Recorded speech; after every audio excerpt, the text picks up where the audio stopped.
अथ श्रीमद्भागवत महापुराणं स्कन्दं 2 अध्यायं 6 श्लोकास् 31 to 45। सृजामि तन्नियुक्तोऽहं हरो हरति तद्वशः विश्वं पुरुषरूपेण परिपाति त्रिशक्तिधृक् इति ते भिहितं तात यथेदमनुपृच्छसि नान्यद् भगवतः किञ्चित् भाव्यं सदसदात्मकम् न भारतीमेङ्गमृषोपलक्ष्यते न वै क्वचिन्मे मनसो मृषा गतिः न मे हृषीकाणि पतन्त्यसत्पथे यन्मे हृदौत्कण्ठ्यवता द्रुतो हरिः सोऽहं समाम्नायमयस्तपोमयः प्रजापतीनामभिवन्दितः पतिः आस्थाय योगं निपुणं समाहितः तं नाध्यगच्छं यत आत्मसम्भवः नतोऽस्म्यहं तच्छरणं समीयुषाम् भवच्छिदं स्वस्त्ययनं सुमङ्गलम्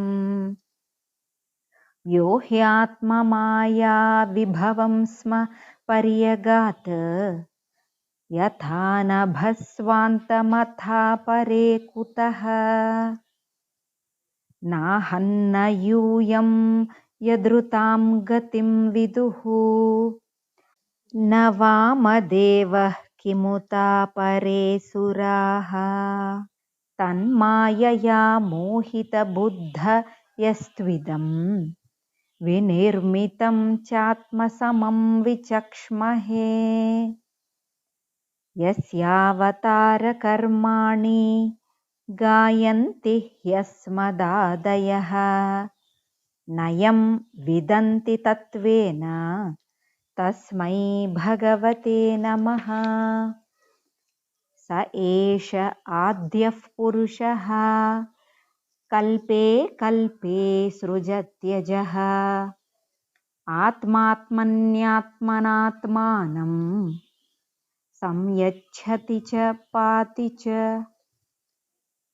विशुद्धं केवलं ज्ञानं प्रत्यक्सम्यगवस्थितं सत्यं पूर्णमनाद्यन्तं निर्गुणं नित्यमद्वयम् ऋषे विदन्ति मुनयः प्रशान्तात्मेन्द्रियाशयाः यदा तदेवासत्तर्कैः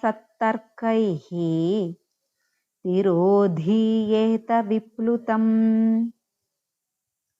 आद्योऽवतारः पुरुषः परस्य कालस्वभावः सदसन्मनश्च द्रव्यं विकारो गुण इन्द्रियाणि विराट् स्वराट् स्थास्नु चरिष्णु भूम्नः अहं भवो यज्ञ इमे प्रजेशाः दक्षादयो ये भवदादयश्च स्वर्लोकपालाः खगलोकपालाः नृलोकपालास्तललोकपालाः गन्धर्वविद्याधरचारणेशा ये यक्षरक्षोरगनागनाथाः ये वा ऋषीणां वृषभाः पितॄणां दैत्येन्द्रसिद्धेश्वरदानवेन्द्राः अन्ये च ये प्रेतपिशाचभूतकूष्माण्डयादो मृगपक्ष्यधीशाः यत्किञ्च लोके भगवन्महस्वत् ओजःसहस्वद्बलवत्क्षमावत् श्रीह्री विभूत्यात्मवदद्भुतार्णं तत्त्वं परं रूपवदस्वरूपम् प्राधान्यतो यानृष आमनन्ति लीलावतारान् पुरुषस्य भूम्नः आपीयतां कर्णकषायशोषान् अनुक्रमिष्येत इमान् सुपेशान् इति श्रीमद्भागवते महापुराणे पारमहंस्यां संहितायां द्वितीयस्कन्धे षष्ठोऽध्यायः। श्रीहरये नमः। श्रीहरये नमः। श्रीहरये नमः। गोपिका जीवनस्मरणं गोविन्द गोविन्द। सद्गुरुनाथ महाराज की जय।